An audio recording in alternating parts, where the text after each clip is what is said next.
Gravação iniciada, presidente. Muito bem, voltamos depois dessa interrupção para tentar resolver alguns problemas técnicos. O item 76 ficou com vista em mesa, voltamos a ele mais tarde. E, seguindo agora, item 77, relatoria do conselheiro Marco Rogério, contribuinte Godoy, indústria de alimentos. Trata-se também de imposto de renda na fonte. Marco. Bem, já vou direto ao voto, está na folha 7, final. Tempestivo.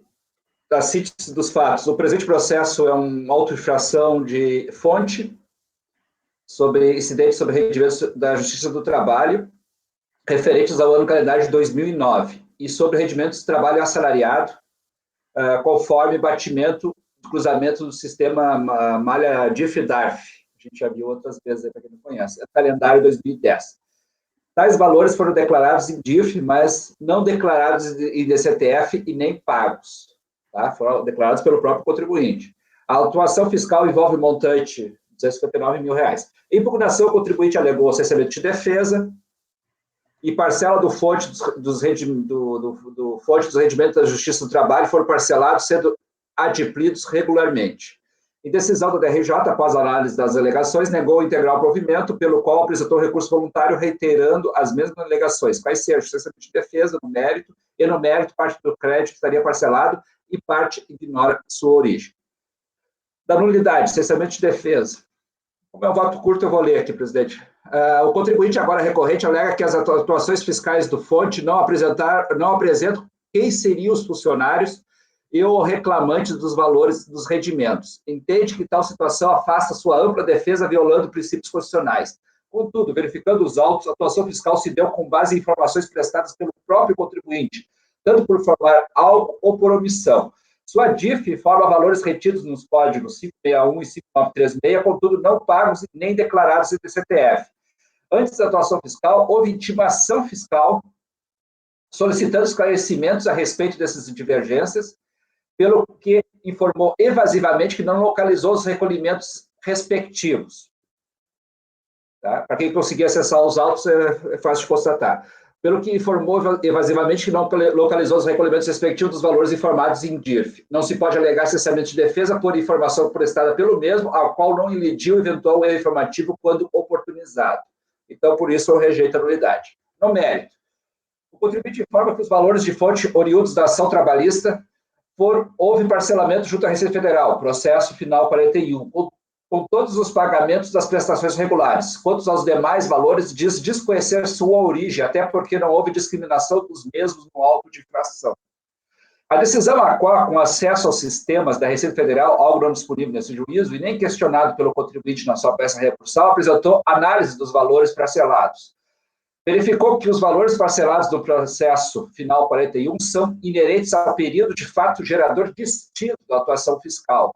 A atuação fiscal envolve os seguintes períodos dos fatos geradores: Código 561, ano de setembro a dezembro de 2010, e o 5936, de maio a dezembro de 2009.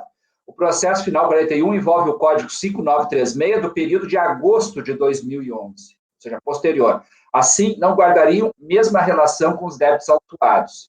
Suas próprias palavras da peça recursal, ao defender tal posição de quais os valores parcelados seriam os mesmos autuados, já deixa dúvidas. Começa com o parágrafo com: ao que tudo indica, os alegados créditos apurados no auto de infração sob vertente, primeira parte, supostamente são oriundos do processo trabalhista, palavras do contribuinte. Então, ele mesmo, ao que tudo indica, ele não traz provas nem nada. Nota-se que a decisão judicial homologando o acordo trabalhista, que agora traz aos autos, foi assinada, o acordo, né, foi assinado em 6 de novembro de 2010, conforme tela na sua peça recursal, ou seja, a priori, as parcelas ali mencionadas seriam a partir de então, só que o zero da ação trabalhista são de 2009, então não teria como ser. Inclusive, menciona com ênfase na sua peça recursal que determinados valores estariam parcelados conforme margem da tabela, algo já apresentado na sua impugnação, mas frisa que os valores demonstrados não foram objeto da ação fiscal nos autos. Então, ele fez um outro parcelamento que não tem nada a ver com o dos autos. Todos os demais valores autuados alega-se que são, palavras do contribuinte, são desconhecidos pela recorrente, mas conforme já mencionado anteriormente, parte de informações prestadas em DIRF, intimados para esclarecimentos, o que não alegou e demonstrou erro, quando intimado, e só então, por consequência, a atuação fiscal.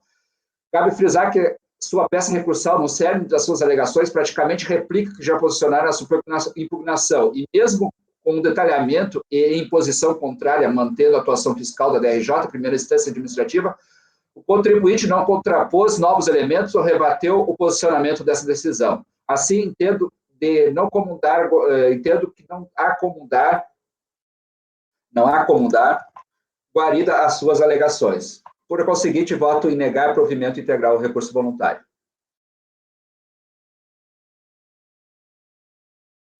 Proposta do relator, negar provimento. Alguém quer se manifestar? O Evandro caiu.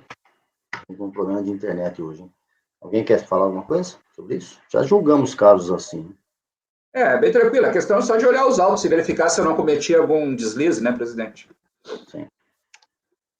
Podemos votar, então. Proposta de negar provimento. Pagano.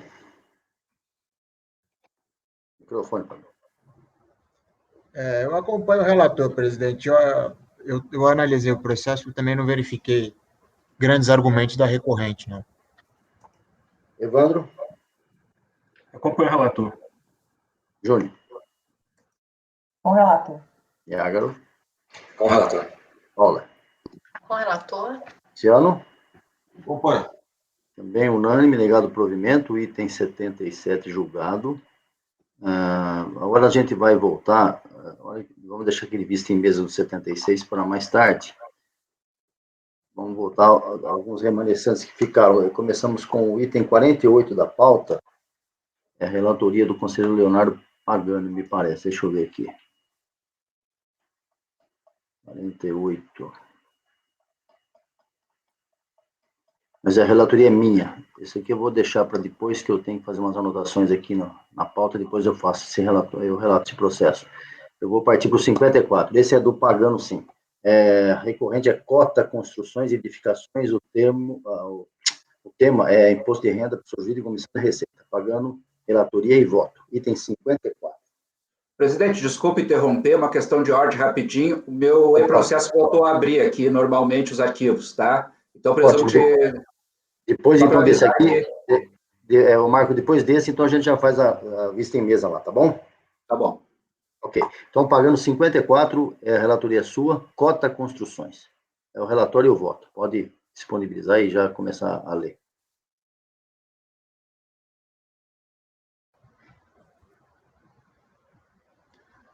Trata-se de julgamento de recurso de ofício e de recurso voluntário interposto pela empresa autuada. O recurso de ofício trata sobre o julgamento procedente da impugnação, que afastou a responsabilidade solidária da senhora Jane Maria de Saraiva de Aguiar, por entender que existe nulidade no termo de sujeição passiva solidária, fundamentado no artigo 124.1 do CTN.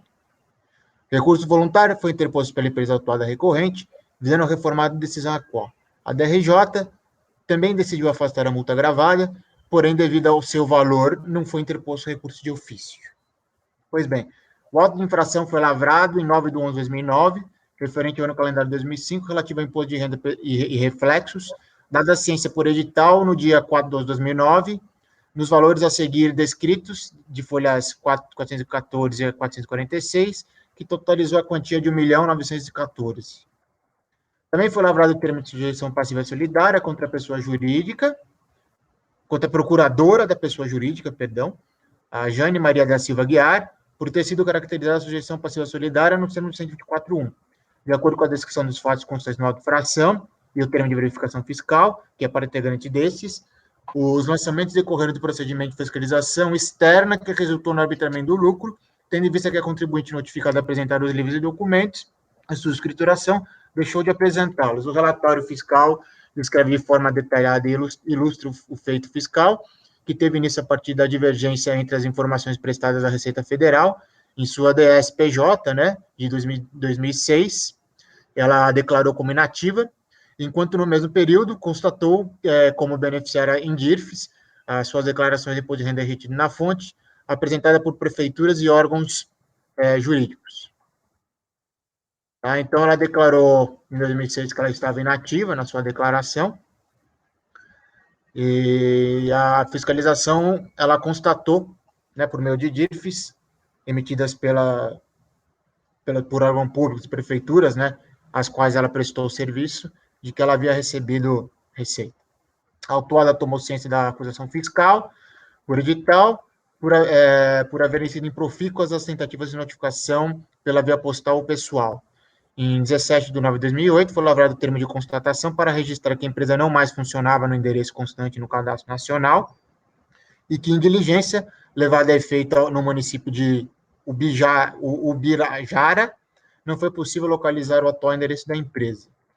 Ante o não comparecimento da representante da empresa, a fiscalização solicitou informações das prefeituras de Canindé, Cauacho, Chorizinho, Redenção e Peitencoste, bem como o Comando da Aeronáutica e ao Departamento de Obras e Contra-Secas, a fim de convalidar as informações prestadas em DIRF. Da análise de documentos remetidos pelas prefeituras de órgão público, verificou-se que em todas as prefeituras constam os recibos e ou contratos de licitação assinado pela senhora Maria Fátima Tomás, sócia, e pela Jane Maria da Saraiva Aguiar, a procuradora. Com base nessas informações coletadas ao longo da fiscalização, na documentação apresentada pelas prefeituras / órgãos públicos, bem como na documentação e movimentação bancária da empresa, concluiu-se que houve a interposição de pessoas na constituição da mesma. Assim foi lavrado o auto de infração e sujeição passiva.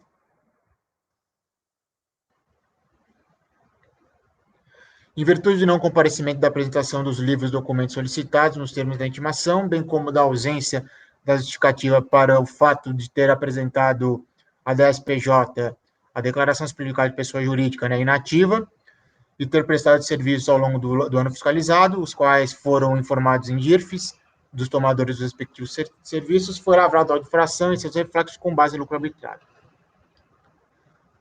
É o relatório, presidente. Voto. Vamos lá, circunscrição da matéria a ser julgada. Importante ressaltar que, em relação à multa agravada, devido ao valor estar abaixo do limite de alçada, não existe recurso de ofício em relação a esta matéria. O recurso de ofício trata da análise e exclusão da responsabilidade solidária da senhora Jane Maria da Silva Aguiar pela DRJ.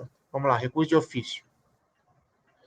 Em relação à decisão ACOR, que excluiu a senhora Jane Maria da Silva Saraiva Aguiar do polo passivo da exação, ou seja, excluiu a responsabilidade solidária imputada nos termos do 124 do CTN, vejamos.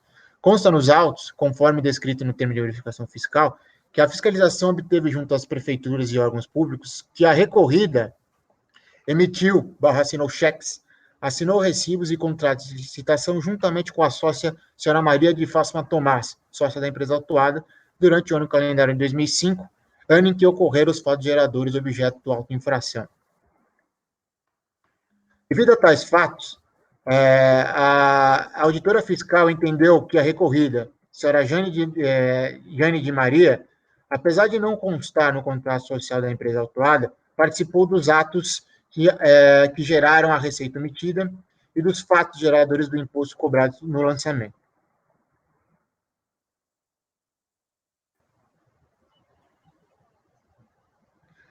Ou seja, devido a tais provas, entendeu a fiscalização que a recorrida agiu conjuntamente com a empresa autuada ao praticar as infrações tributárias de omissão de receita.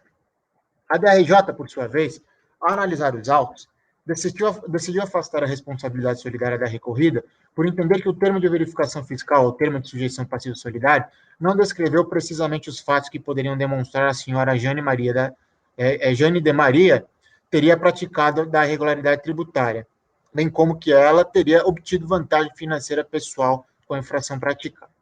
Pois bem, ao analisar as provas dos autos, verifiquei que restou comprovado na acusação que a senhora Jane de Maria, na qualidade de procuradora da senhora Maria de Fátima Tomás, sócia da empresa autuada, praticou atos ligados ao recebimento da receita omitida, ou seja, agiu conjuntamente com a empresa com os atos de gestão e gerência, ao emitir cheques, assinar recibos e contratos de licitação, bem como tinha procuração para movimentar contas bancárias.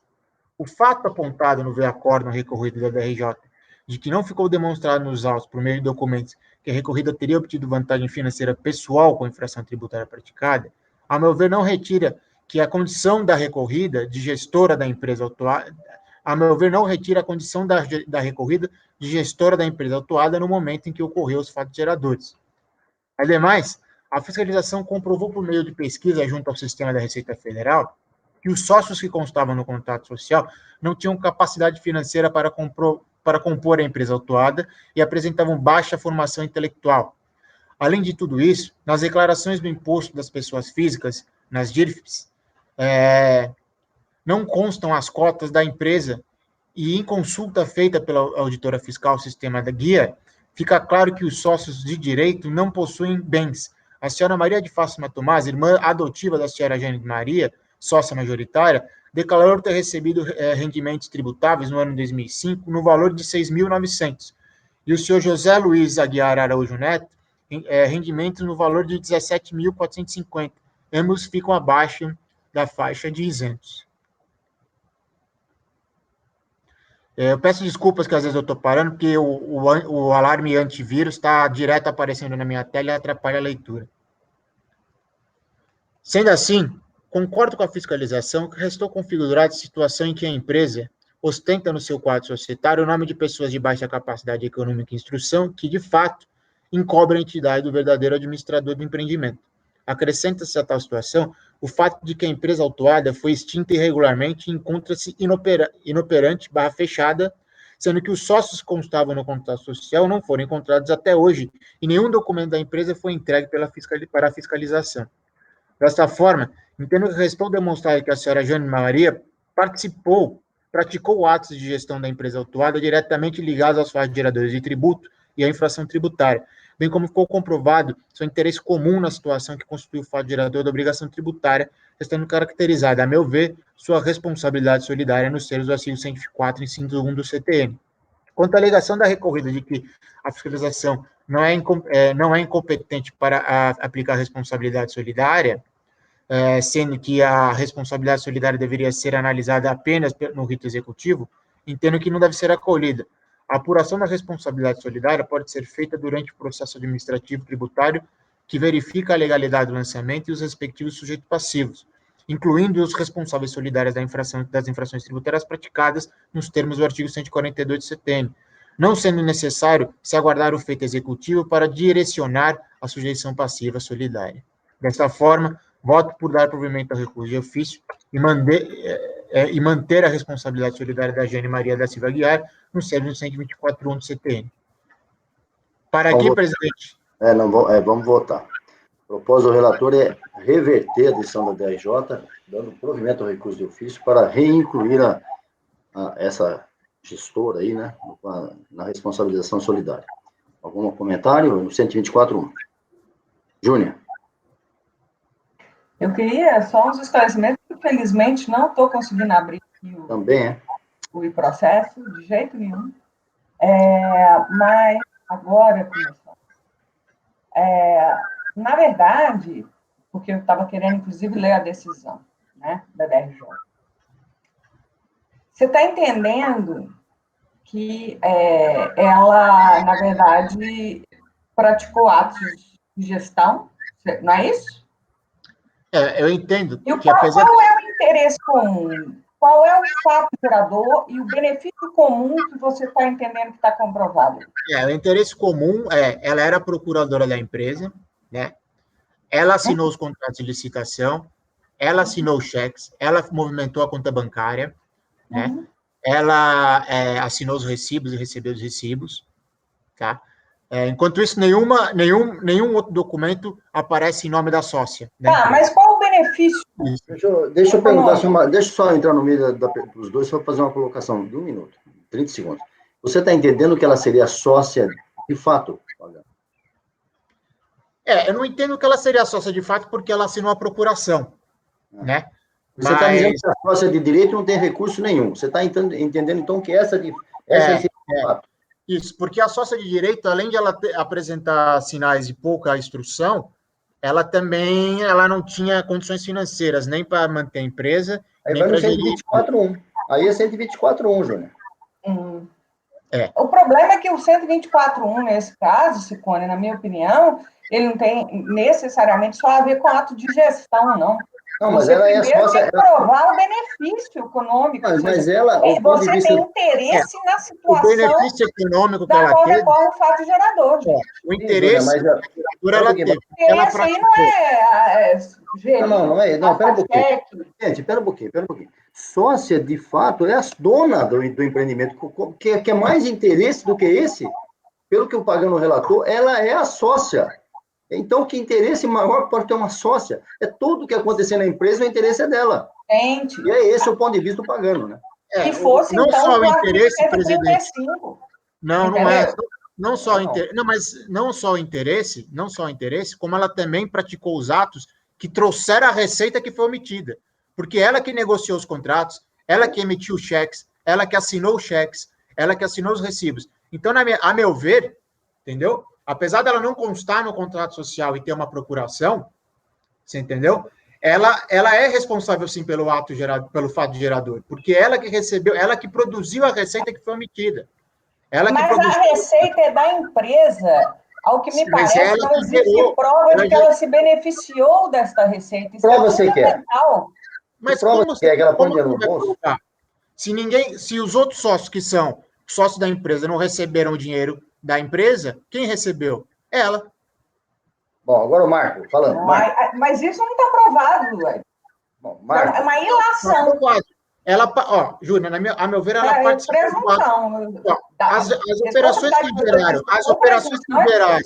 As operações que geraram a receita omitida foram praticadas por ela.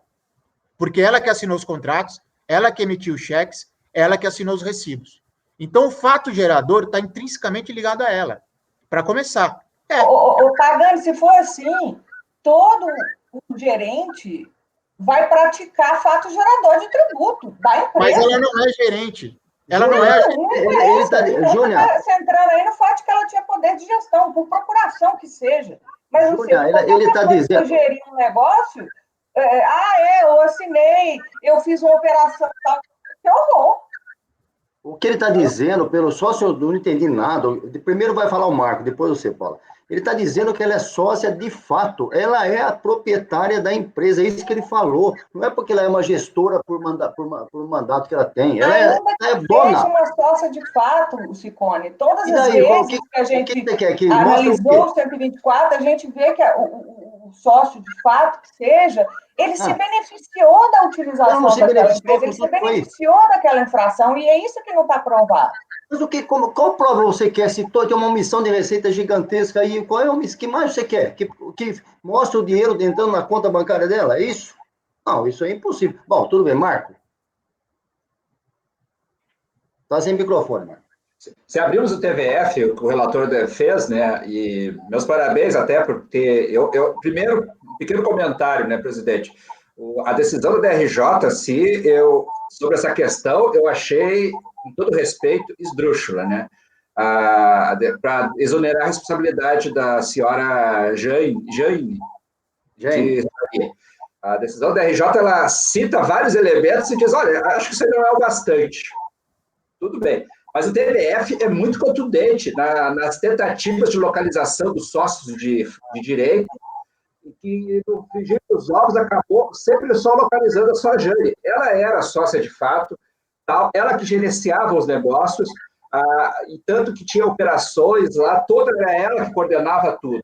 Aí, se o interesse comum é proveito, aí é outra discussão, para mim, técnica e jurídica, porque não tenha dúvida nenhuma, pelo TVF, tanto que ela acabou, depois de um procedimento fiscal, ficou muito claro, quem olhar o TVF, ficou muito claro que a Jane, essa é a que era, coordenava todos os negócios, assinava todos os cheques, os contratos, que nem o relator muito bem expôs aí. E, inclusive, ela se confundia até nos endereços das procurações, tudo, ela agia, então... ficou muito claro que ela era sócia de fato. Por que motivo ela fez isso? Por que ela não usou o próprio nome? Aí é outra história. Mas o fato é que nem o senhor falou, ela se locupleteou totalmente com esse sistema aí, e ela totalmente por lado. A questão se aplica ao 135, não, então a gente vai rejeitar o sócio de direito e dizer que ela é de direito realmente. Não, aí eu entendo que é 124, ela é totalmente os sócios de direito eram laranja e ela era interesse comum, bem caracterizado no TVF, está pior até do que a decisão da RJ, eu não sei como é que eles chegaram a essa conclusão, mas o TVF mostra as tentativas de conversa com sócio de direito, aí acabaram conversando com a sócia de fato, ela disse que só estava lá para ajudar os negócios, mas aí perguntaram, mas por que a senhora assinava todos os recibos, todos os cheques, todos os contratos? Porque a minha irmã não queria cuidar dos negócios e eu cuidava, coisa desse tipo. Então, absurdo. Obrigado, Marco. Paula? Eu acho que aqui, e aí a gente tem que ter uma preocupação, né? Porque por mais que a gente entenda que talvez, no caso concreto, a pessoa seja responsável de fato, enfim, a capitulação legal ela tem que estar correta. E no caso do 124.1, primeiro, o 124.1 não é artigo para responsabilização, tá? Ele só estabelece se o responsável ele é subsidiário ou ele é solidário. Então, você não pode responsabilizar uma pessoa com base no 124.1. O que você pode dizer é o seguinte, olha, desconsiderei a personalidade jurídica porque houve dolo e etc. E aí você quer alcançar o sócio, aí você tem que ver ou o sócio, ou a pessoa que praticou o ato, se ele teve, primeiro, participação na ocorrência do fato gerador, e segundo, se ele se aproveitou dessa situação. Então, eu acho que a gente tem que ter cuidado na hora de fazer ou fundamentar uma responsabilização solidária com base no 124.1. Nesse caso, me parece que, como se quer alcançar a pessoa, a responsabilidade deveria ter sido feita com base no 135.2, porque tinha procuração. Aí eu entendo que ele agiu infringindo a lei, porque houve aí uma omissão de receita, né, que é uma infração à lei, e como ele era mandatário, ele pessoalmente ficou responsável solidariamente. Então, a capitulação legal, nesse caso, teria que ser pelo 135.2 e nunca pelo 124.1. Então, a minha opinião independente, e aí eu estou tirando um pouco a análise do que é justo, ou do se ela fez ou se ela não fez, se ela assinava cheque, se ela não assinava, é fato que ela assinava os cheques, que ela tinha uma procuração, é fato que ela agiu infringindo a lei, porque houve a omissão de receita que foi reconhecida, né? Mas ela não pode ser responsabilizada com base no 124.1. Teria que ser pelo 135.2. E admitir que eu posso convalidar essa situação, na minha opinião, fere os princípios de Estado Democrático de Direito, assim. Então, aí eu estou indo bem mesmo, a gente está indo muito numa questão jurídica aí, mas é a minha opinião. Ok. Alguém mais quer falar? Votando. Estou com a mão levantada aqui, presidente, aqui. Eu gostaria de falar um pouquinho. Eu não vi, é que eu estava lendo tudo ao mesmo tempo. Não, eu comprei. Ok. Não, eu vou voltar aqui, eu sei que parece até... Mas o 124, ele não fala sobre benefício, ele fala sobre interesse comum do fato gerador. Essa questão de benefício é uma construção doutrinária que não está no texto do CTM. Tá? Então, assim, Paula, e a Júnia, eu não concordo com o que vocês falam, sabe? Entendo de onde é que surgiu esse entendimento. E aqui, ó, se você vê o TVF, nós estamos diante de um caso clássico de que os sócios de direito são laranja. E ela tem, sim, interesse comum na prática dos atos que foram efetuados pela empresa. E ela se valeu, sim. Poderia até colocar também o 135.2. Poderia, sim. Mas, assim, o fato do 124.1, ele não invalida. Ela tem interesse comum porque ela construiu uma empresa com pessoas um quadro societário ideologicamente falso para perpetrar operações para depois ela, em eventual lançamento no CNPJ, não atingir o patrimônio dela. Então, assim, nós não podemos convalidar isso. Eu olhei aqui a questão da DRJ e realmente a decisão, talvez ela tenha se prendido em questões formalistas, entendeu? Achando que seria o 135.2, mas a decisão dela está errada. Tá? E nós não podemos aqui, ó, diante de um fato desse, convalidar essa situação, porque o 124 fala em interesse comum, e o interesse comum está bem caracterizado aí. Ô, Iago, só para te falar, essa construção é feita pelo STJ, tá? Não é só doutrinária, não. É o STJ. Olha, mas o STJ não é isso que está escrito, e não é em decisão com efeito repetitivo. Né? Olha aqui, vamos em frente, então. Só quero fazer mais... Deixa eu ver se o microfone está ligado. Não sei se estou lendo tanta coisa ao mesmo tempo. Tem um parecer normativo da Receita, e trata desse assunto, parece que é o artigo 4, e ele fala, só uma linha, 2 linhas aqui, havendo provas de omissão na contabilidade da interposição de pessoas, revelando que o imputado responsável era, na verdade, administrador e proprietário, de fato, manter a imputação com 124. Eu não tenho a menor dúvida quanto a isso. Eu vou Esse parecer é aquele de 2017? Eu já não sei mais, eu vi rapidamente, deixa eu ver. Eu tenho sérias críticas nesse parecer. Eu tenho até um artigo sobre ele. Não, aliás, não adianta, eu vou apresentar a declaração de volta. Eu também tenho uma série de restrições quanto ao parecer normativo 2, e às vezes eu tenho que aceitá-lo. Isso aqui é de 2018. Quanto é? Marco Rogério, a propósito do relator, em relação a esse tema, é reincluir no polo passivo, como responsável, 124.1, Jaine e tal, aí, é isso. Dando provimento ao recurso de ofício. Eu acho assim, ó, que para mim está muito bem caracterizado a leitura do 124.1, tá? E eu acho assim que às vezes a gente ignora, tem algumas decisões nossas aqui que ignoram a lei para tentar aplicar um senso de justiça, mas no caso, para mim, está mais do que enquadrado na lei. Então, eu acompanho o relator. Evandro? Estou saudoso das suas colocações brilhantes, Evandro. Você está muito silencioso hoje. Não, é porque essa questão de responsabilidade tem tanta doutrina, tem tanta jurisprudência, sabe que vou fazer um comentário em passando. Na prática, a gente colocava os 2 artigos, porque se você enquadra no 135, aí discute aqui que não é o 135 e tem que ser o 24. Você coloca no 124, aí não tem que ser o 24, tem que ser um 135. Na dúvida, devia colocar os 2. Eu sempre colocava os 2, mas veja bem, a situação fática descreve aqui que ela é responsável, né? E eu entendo aquele interesse que ela teve, sim, interesse comum a assinar os atos ali, né? Eu entendo plenamente aplicável o 124 do presente caso. Eu vou voltar, foi divergência? Não, foi com o relator. Vou votar com o relator. Júnior. Já sei a sua posição, só fala bonitinho, diverjo. Eu só queria registrar que eu vou apresentar a declaração de voto. Colocarei que você fará intenção de declaração de voto. Iágaro. Com o relator. Paula. Muito embora eu entenda que existam evidências aí que ela praticava os atos, né, mas como a minha posição anterior, eu vou com a divergência. Coerente, não tem dúvida, a coerência é sua. Luciano.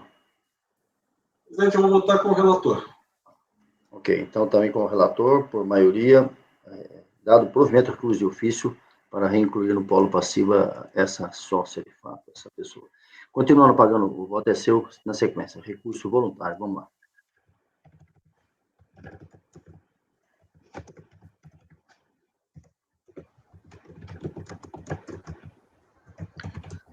O recurso voluntário é tempestivo, trata de matéria de competência desta Corte Administrativa e preenche os demais requisitos de admissibilidade previstos em lei, portanto, dele toma conhecimento.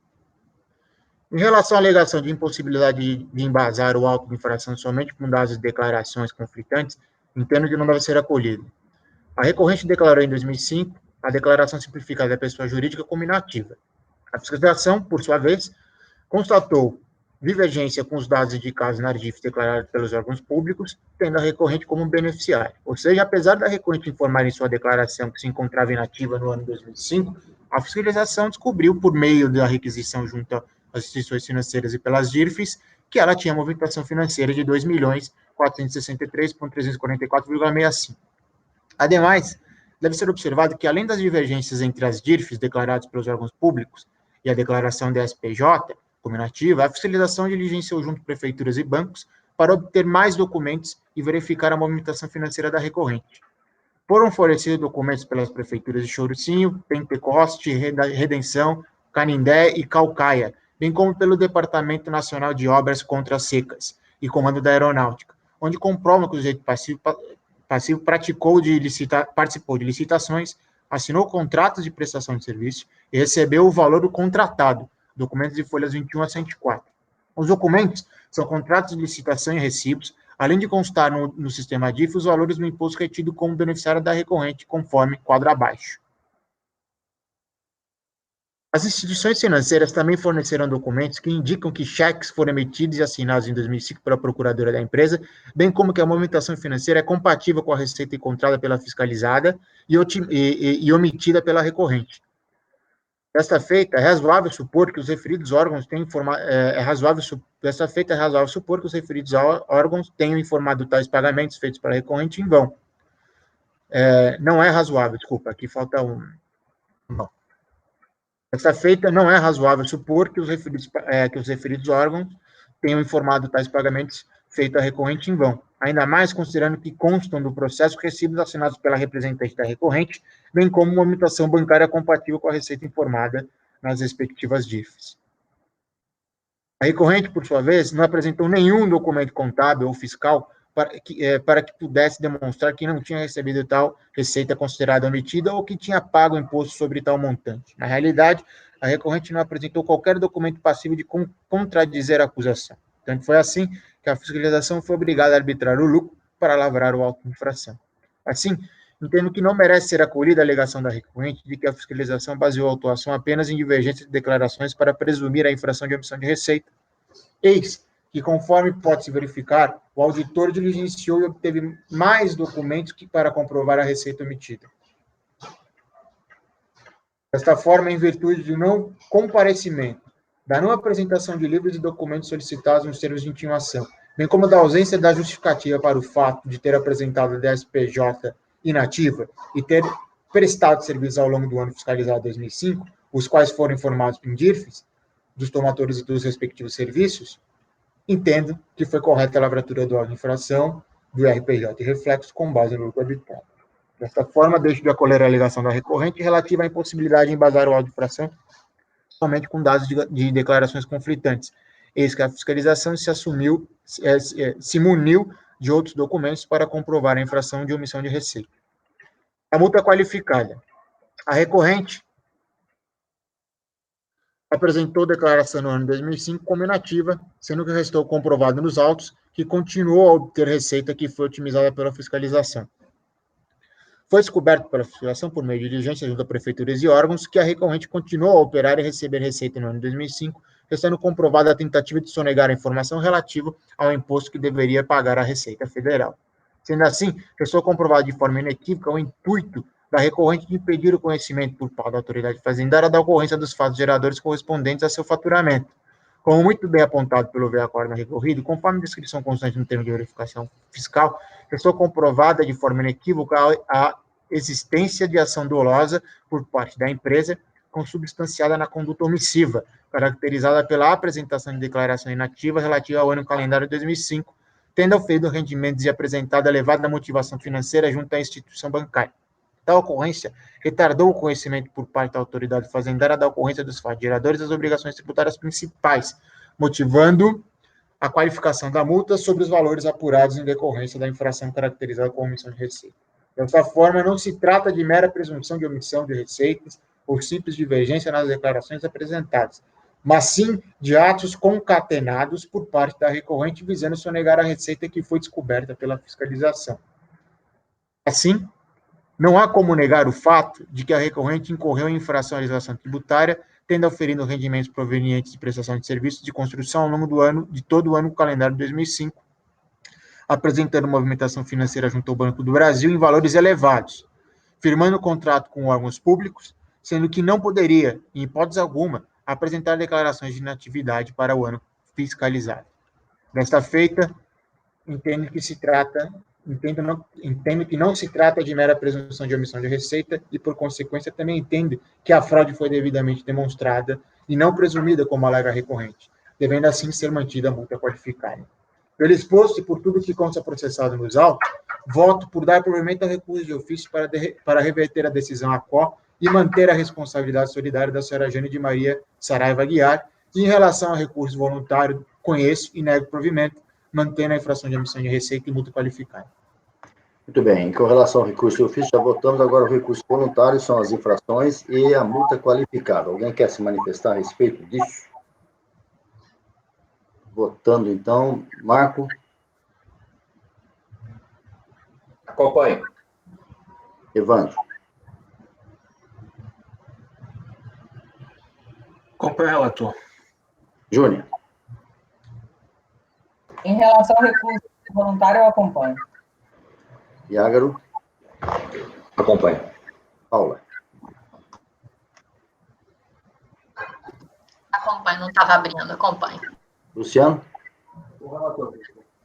Também acompanho, acho que não tem muita dúvida em relação a isso, inclusive a multa, né? Então, o julgamento encerrado nesse aspecto, recurso voluntário, por unanimidade, negado o provimento. Em relação ao recurso de ofício, por maioria, dado o provimento. Vamos voltar, então, agora ao item visto em mesa. O Marco já conseguiu acessar o processo, né? Então, Paula, com a Paula, dar uma resumida, 1 minuto, resumo, para que o Marco possa se manifestar aqui. Sim.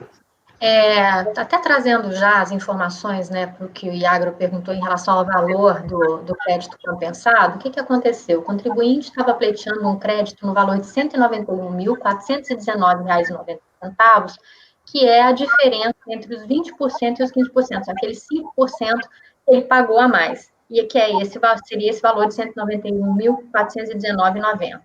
Ele apresentou 3 decontos, tá? Uma para compensar o valor de R$ 67.729,39, e essa deconto foi homologada por decurso de prazo. Paula, só um minuto. Pagano, fecha o seu microfone, está dando ruído aqui. Pode continuar, Paula.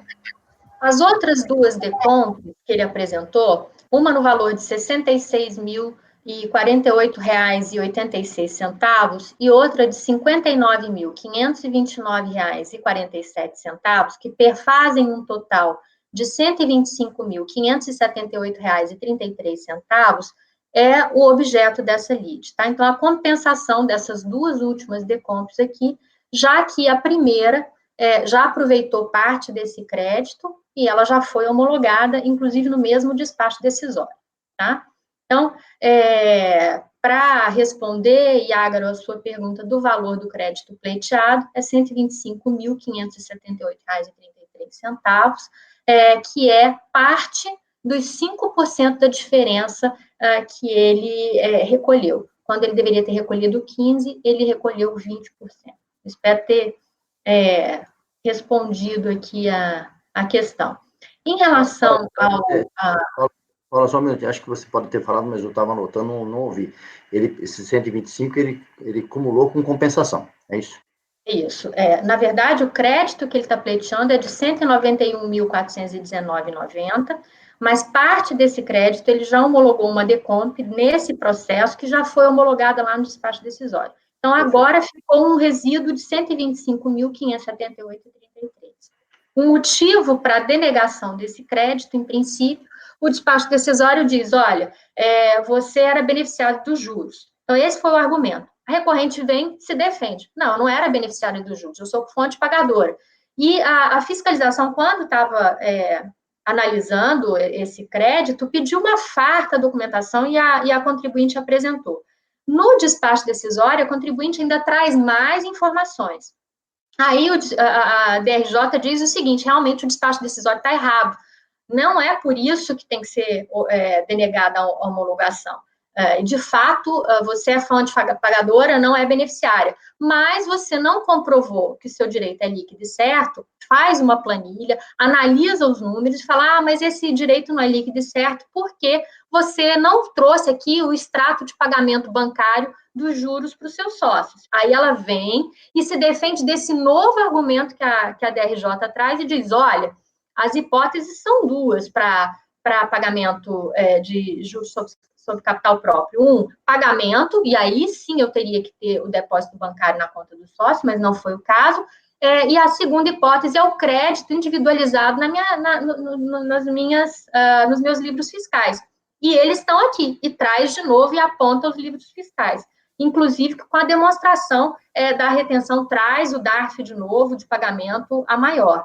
Então, assim, as provas são robustas nesse caso, mas eu entendi, até antes de analisar o débito, né, como a gente vê aí no final do meu voto, que eu trago, que ele comprova que o direito é líquido e certo, né, até rebatendo também a segunda alegação da DRJ, mas eu entendo que antes disso, a gente tem uma questão aí que é preliminar. O despacho decisório, ele é nulo por conter uma capitulação legal errada. A análise feita pela fiscalização foi completamente equivocada. Então, eu entendo aí que não tem jeito de convalidar isso, tá? Perfeito, Paula. Muitas já se manifestaram, lógico que estão abertos para o debate, vamos tentar ser da forma mais breve possível, né, sem persistência. Agora o Marco vai falar. Marco. Paulo, então tu entende que o procedimento lá aqui primeiro, então só para simplificar, né, ao encontro das tuas palavras, foi uma auditoria manual, né, pré-despacho decisório, não foi um processamento eletrônico. Aí houve uma série de intimações, respostas, eu abri o processo que deu uma olhada rápida, né, e aí tu entende que o despacho decisório não foi de encontro ao que foi intimado, é isso? Por isso que tu entende da nulidade. Bem, despacho decisório, ele pode, tu nota assim, ó, ele pode ser de processamento eletrônico, ou seja, dispensar totalmente qualquer intimação. Mas não tá? Ele pode dispensar. A questão é, as intimações precedentes ao despacho decisório, que nem ao auto de infração, não vinculam necessariamente o mesmo, a fundamentação do mesmo. Não, mas não é nem isso, não. Mas não é nem isso, não. Não foi isso. A fiscalização... A fiscalização pediu uma série de documentos que foram apresentados. E aí, depois da análise da documentação, ela chega e diz, olha, você não tem direito a esse crédito aqui, porque você era beneficiário dos juros e você apropriou isso diferente. Aí a contribuinte vem e fala assim, olha, não é bem, eu não sou beneficiária dos juros. Essa capitulação que você está dizendo que meu crédito não existe porque eu deveria ter feito assim, ela não é verdadeira, porque eu, na verdade, sou fonte pagadora. E aí ela traz mais documentos para dizer que ela é fonte pagadora. Aí a DRJ vem e fala, de fato você não é beneficiária, o despacho decisório errou, você é fonte pagadora, mas você não tem o direito líquido e certo, porque você não trouxe aí que você fez o pagamento dos juros para os seus sócios. Aí ela vem, rebate de novo no recurso voluntário, dizendo, eu não fiz o pagamento porque eu tenho duas hipóteses para ou pagar, né, ou justificar os juros sobre capital próprio. Um é o pagamento dos juros para os sócios, e o outro é a escrituração contábil, que é o que eu fiz. E aí ele traz de novo e aponta lá no livro onde que ele faz a escritura. Só um minuto. Não, eu entendo, eu vejo que esse ponto de vista, acho que nós estamos absolutamente de acordo. Ele pode fazer por crédito, por pagamento, é claro, o regime de competência, já fiz a retenção, os 20% está indevido, deveria ser 15%. Acho que isso é ponto tranquilo, você foi bem a fundo, analisou, eu estou plenamente convencido, acho que os demais também. O ponto de discordância que está vendo aqui é se vai partir para essa anulação do despacho que você está propondo. Então, quanto ao método, acho que a gente já discutiu. Vou pedir a palavra do Evandro e depois vou trazer para votar, porque senão a gente não sai desse ponto. Tá, Evandro? Presidente, eu só tenho uma sugestão quanto à relatora. Ela, volta a dizer, ela misturou mérito com preliminar. A minha sugestão é separar. Ela fez análise de mérito, sim, eu achei que não tinha feito, eu li detalhadamente, fez, mas está misturado. Eu acho que você tem que ser... Desculpa, a minha sugestão é separar o que é mérito, o que é preliminar. A gente... Não, tá certo. A gente, todo mundo aqui já tem seu ponto de vista sobre a preliminar, a gente vai ter que separar isso para votar primeiro a preliminar, para depois entrar no médio. E eu só faço uma ressalva. Né? O contribuinte não alega nada disso. Foi a relatora que trouxe essa nulidade de ofício. O contribuinte não fala nada, não traz uma linha sobre isso. Ele aborda só o mérito. Tem mais esse ponto agora trazido pelo Evandro. Alguém mais quer falar sobre isso? Iago, Marco, alguém quiser manifestar? Bom, então acho que a posição do Evandro... Esse é o ponto. Acho que a gente teria que separar e aí superar a questão da nulidade, entendeu? Porque ela, com base no 59.3, e entrar no mérito e dar provimento em relação ao...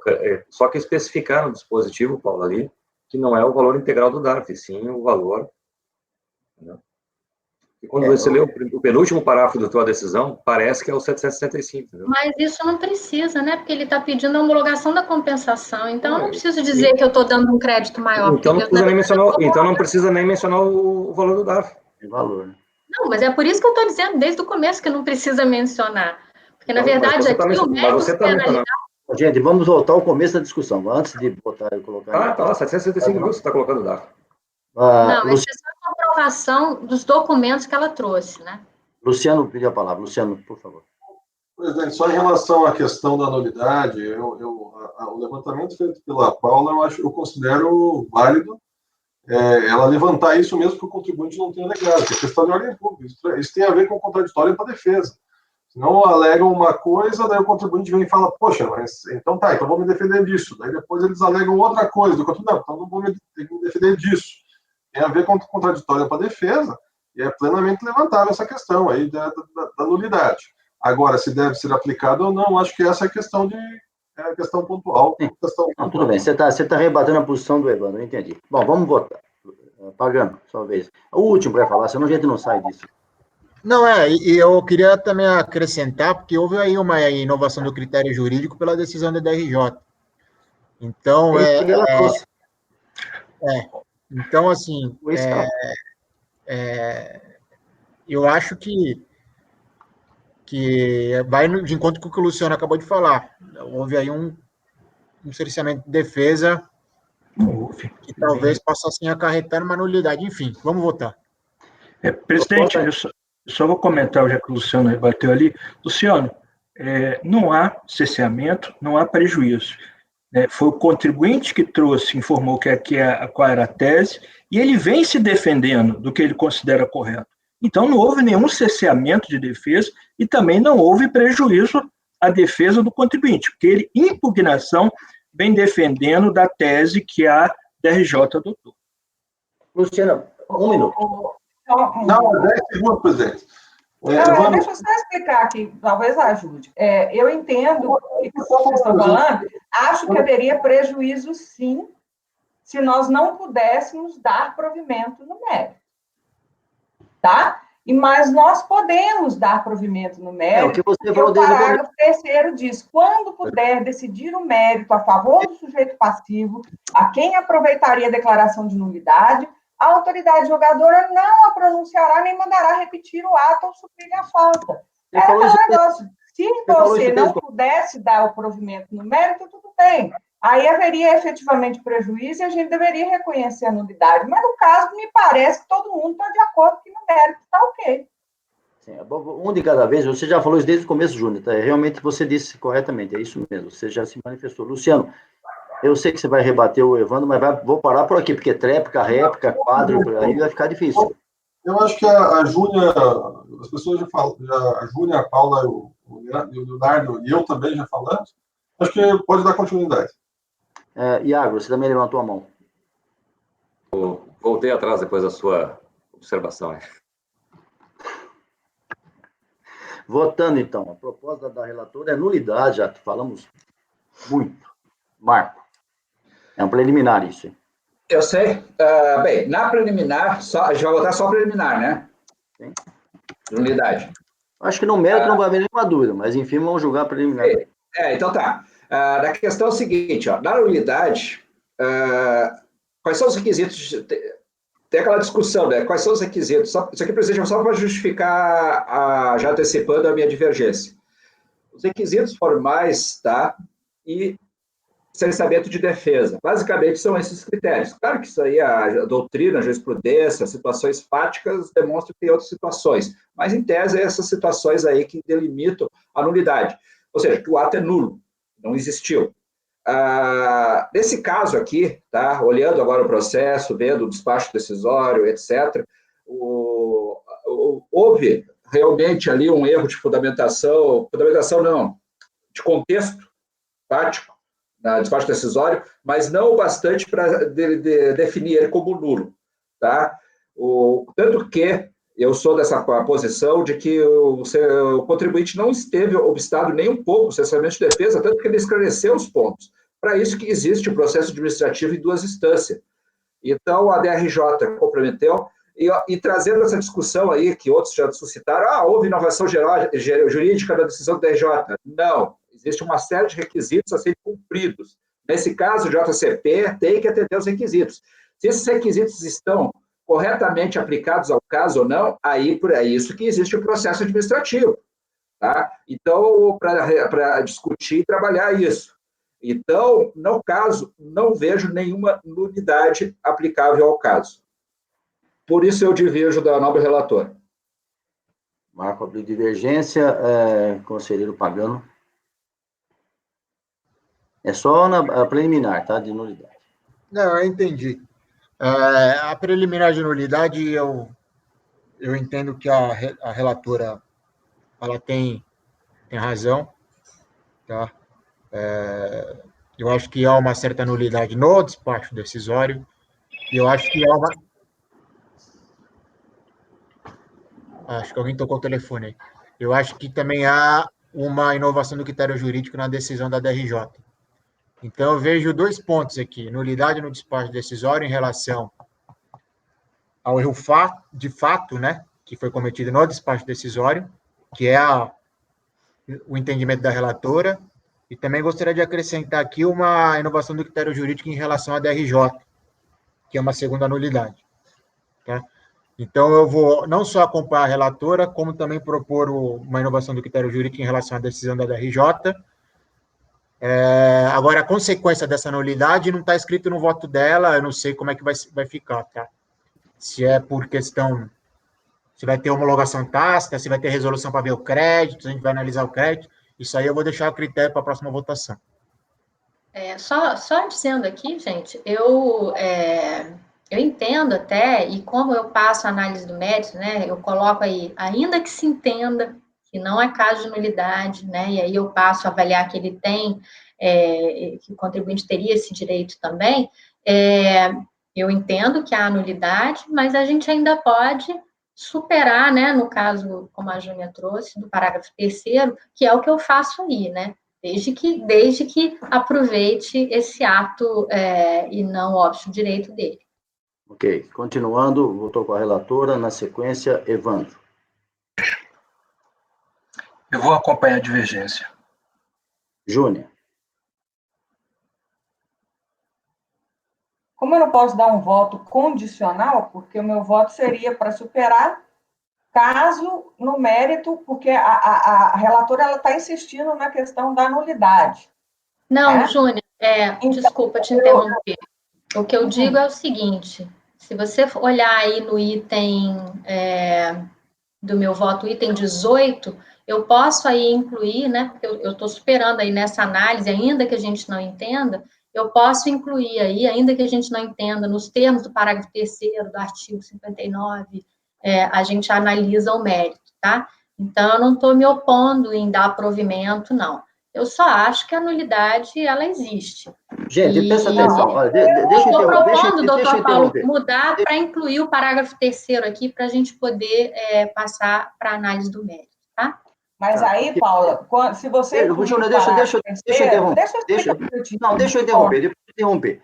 Existe um manual de conselheiro, existe o RICAP, e depois que eu começo a escolher os votos, eu não posso mais debater. Eu libero, a gente é liberal, permite, mas avança-se o sinal demais, gente. Daqui a pouco eu não consigo escolher voto. A pessoa fala, reparte, triplica, quadruplica, quintuplica, eu não consigo mais tomar conta. Isso fica difícil. Coloca a oposição, insiste na mesma posição várias vezes, que todo mundo já sabe a posição de cada um, já está dada a posição. A posição, agora nós estamos votando essa nulidade. A Paula está propondo que é nulo.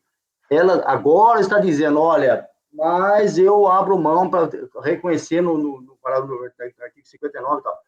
Essa é a posição. Como você não pode, Júnior, dar um voto realmente condicional, você vai ter que acompanhar ou não a relatora depois. Eu acompanho a relatora, pronto. Então tá. Seguindo, Iágaro. Diante do voto não dá outra alternativa para a gente, eu vou acompanhar a divergência. Luciano. Presidente, eu me coloco na mesma posição. Eu sou a favor da aplicação do 59.3. Então, como... E vai ser isso que vai acontecer, porque eu vou divergir, vai dar por qualidade e vai acontecer isso. Mas tudo bem, você vai acompanhar. Eu já mudei o meu voto, estou escrevendo, inclusive, incluindo o parágrafo 3º, tá? Bom, então qual é o seu voto definitivo, Paula? Então isso que eu estou dizendo. Né? Ainda que a gente não entenda pela nulidade... De qualquer maneira, eu tenho que superar isso, eu tenho que votar isso. Nos termos do parágrafo 3º do artigo 59 do decreto, a gente passa a analisar o mérito, porque eu entendo que ele tem esse direito. Paula, só um pouquinho, presidente. É porque se você usar o parágrafo 3º, você está abrindo mão da nulidade, tá? Então, a gente não vota a nulidade. Não vai votar mais. É isso? Bom, então, é exatamente o que eu estou tentando dizer aqui. Então, apague-se tudo. Nós não votamos nada, o relator está refazendo a posição dela no sentido de, superado isso, que já foi superado, né? Ela vai analisar o mérito no entendimento do artigo 59. É isso, Paulo? Bom, então você, nesse caso, foi vencido, então vai continuar o julgamento, ok?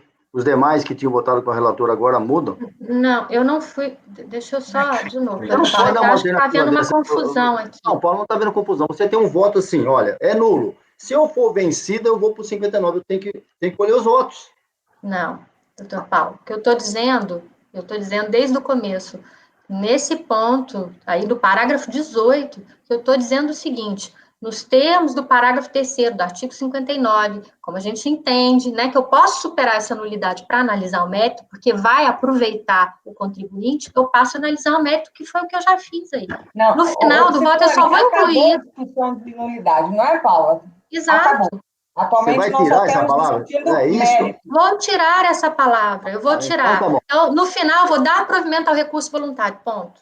Ponto, entendi. Agora sim. Então, não se fala mais de nulidade, você vai discorrer tudo que você escreveu e dizendo, embora eu entenda assim, eu vou seguir o 59. É isso que você está dizendo? Não, eu vou manter o voto todo, mas vou superar a nulidade, porque no mérito ele aproveita o... Perfeito.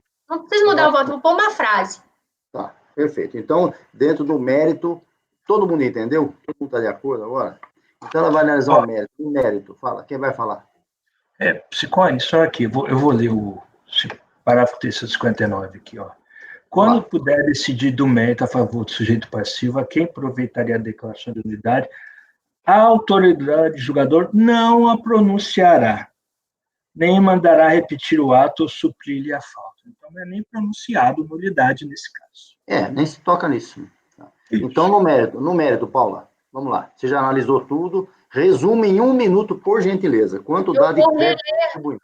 Eu vou reler a partir do parágrafo 18, estou separando aí, como o Evandro pediu, né, das preliminares. Então, no parágrafo 18, que é quando eu passo a analisar o mérito, eu digo: este conselho pode admitir a possibilidade de sanar os vícios apontados nas duas decisões prolatadas, nos termos do parágrafo 3º do artigo 59 do decreto 70.235.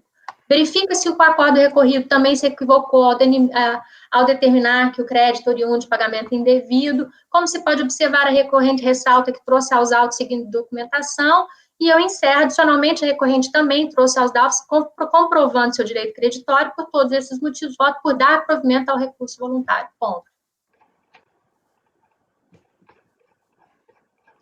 Proposta da relatora dar provimento ao recurso voluntário. Se vocês quiserem colocar em tem que definir valores, né? Acho que tem que definir esse detalhe aí, que é a diferença dos 5% dos 15 para os 20%, senão vai ficar difícil a execução dessa forma. Isso não, eu estou compensando as duas homologações, no valor de 125.578. Eu estou homologando, estou dando o direito da homologação. Eu não tenho que definir os valores, eu acho que isso já está definido na própria DECOMP.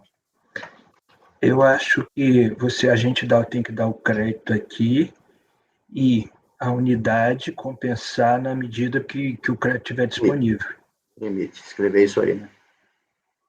O limite do direito disponível. Porque... Isso, a gente não compensa, não homologa aqui as DECOMPs, né?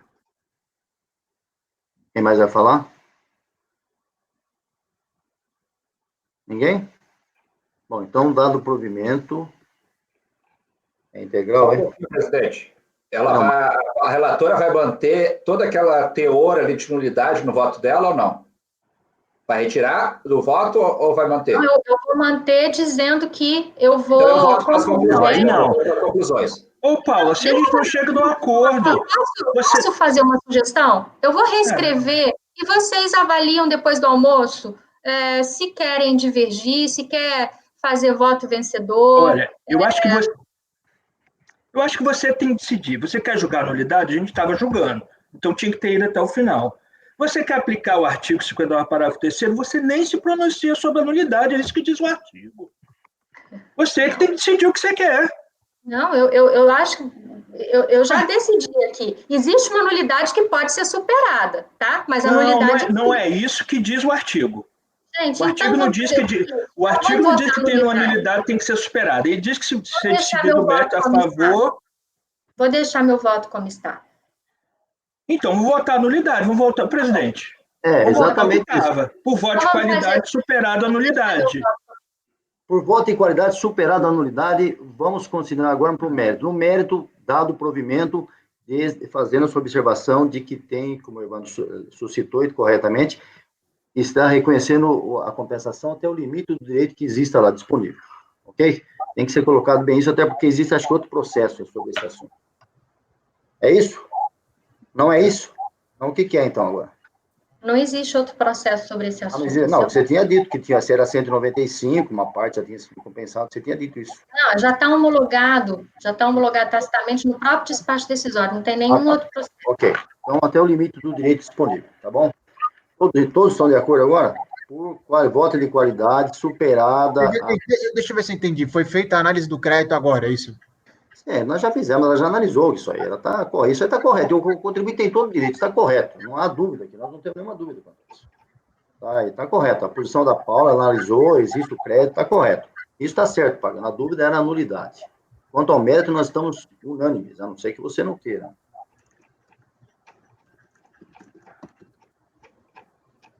Ele comprovou, ele está mais do que comprovado nos autos, mais do que comprovado, não há dúvida. A dúvida era só a nulidade. Tá?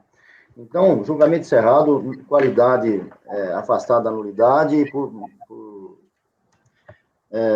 unanimidade, dado o provimento nesse sentido de reconhecer o direito creditório e homologar até o limite do direito disponível. Vamos dar um intervalo de 5 minutos e voltamos... Presidente, voto vencedor. Tem voto vencedor da nulidade, né? Iago, faz isso aí? Está me ouvindo? Sim, faço.